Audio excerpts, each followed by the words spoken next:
امار جاری؟ جمعون خوبه؟ الان حساب کتاب ما چی رقم شد؟ مثلا این حساب کتاب را جمع کردم خب؟ خواه یعنی تو 24 روز کار کنی خب؟ خواه 24 روزی میشه که بیدم گوشیم به تو؟ چند میشه؟ عمر ضرب کن 24 ضرب در 400 کن چند میشه؟ 24 ضرب 400 9,600,000 9,600,000 خیلی کنی اینی از کارت خب؟ 9,600,000 همین کارت که خب؟ دیگه اینجا خرج شدم ما جمع کدام بلده بگم که آقا نه بلده بگم که تو شده که همین 6 میلیون فرش کشته خب؟ دیگه بلده بگم که 4 میلیون هم همین مساعده چیده خب شما ازا جمع کن آره اونو را چند خرج میشه؟ 9,600,000 خب 9,600,000 را ده تو 9,600,000 خب منفی چند؟ منفی 6 میلیون کوه با 6 میلیون منفی 4 10 میلیون دیگه آقا 10 میلیون خب 10 میلیون در شو خلاصه 9,600,000 400,000 تومان از من بده کار شده دیگه ما تو شدینی نه دیگه یعنی فرض کرده یعنی شارژ گرفته دیگه اون دی رفتی بیرون رفته کجا رفته یعنی مساعده چیه دیگه ما بعد از ظهر تا ساعت بجا ما کار میکنیم بده تو اسکایف بجا اضافه کاری والله اضافه کاری تو زرکار رقم جلجول میشه که خدا شایده که والله که هیچ کس هم جلجول نمیشه کار ما نه دیگه اونجا چی شده دیگه حالی کار بده من نسر تو مشتای دیگه هوش ما کار نکنیم قیمت توی بده ما تو آف بجا کار کنیم بده آف بجا کار کنیم ما میتونیم کار نکنیم کار اگه منی که آتا نمی کار یعنی میرخم است دید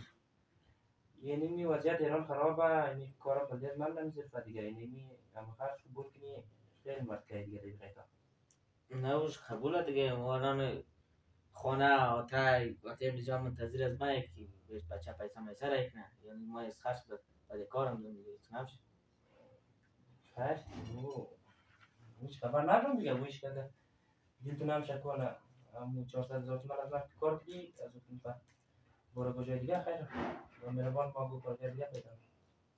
ولی ایران میر فهمست دیگه اضافه کاری ما دیگه نمیتونم دیگه دید نه اونجوری نمیشه باید اضافه کاری بید ما دابنده خدا قانون ساعت 5 ما بده تا آف بجا کار قانون آقا در سر کار ایران کسته اینجی چی نیه که قانون ما روز اول خنجقه تو نگفتیم که آقا ما قانون نداریم سر کار آقا الان تا ساعت آف بجه الان ما رینمایی که تا ساعت آف بجه قانون طریق میشه لکف ما باید تا ساعت 9 بجه هم باید کار کنیم ما کار نداره دیگه ما قانون نباید کجا آقا قانون نیه دیگه نه قانون کجا نباید اضافه کاری بگیرید ما کار نداره در بچه دیگه نگی نکو اون 400 از من کار کردی اون کار کردی اگر کار نانی دیگه برو در جمع اضافه کاری چیه؟ نه اینجوری نمیشه دیگه ما زن کرای سنپ ندارم برو خیلی یک روز دیگه هم کار کو یک رایز نفتور میگیری آره ما اکسترا کار کنم دیگه کرای سنپ کنم ساعت بده کار بایم روش دیگه تقصیر از من نیه دیگه دیم تو رجاوت توی تو خبر ندارم مورد این همه خرج مایری والله میدونی که میران اینوال بده بیخی می سخت شده کار آقا رو سخت شده اینجوری نیه آقا تو دم بیخ گله کار کنی چند پیسه درک ما در اونجا دوست طلب نشدو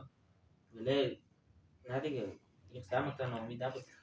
وای میخوام دیگه اینجا میخوام وضعیت خرابه در کل از نه سر مهربان دیگه اضافه کاری نیه سر مهربان اینی دو روز دیگه نهایتا نخواستی کار نکنی یعنی امو 400,000 تومان از من کار کو دیگه بر دیگه خدا ارجع آقا جان رقم سر کار ما این رقم جلجول میشی کارگر گینا اگر رقم کار میکنم رقم خیس بود کارگر گینا آقا جان ساعت 5 6 7 ما 2 سال از توی اضافه کاری میخوایم میدی بیدی نمیدی بی اضافه کاری بیدی ما برو نمیشه دیگه اضافه کاری نی آقا از روز اول نگفتم که ما قانون سرکار قانون ساعتی ماهتی نیه. آقا پیسه هم بیدی اضافه کاری حساب ما برو. باشه 20 روز ما بلکن نکن.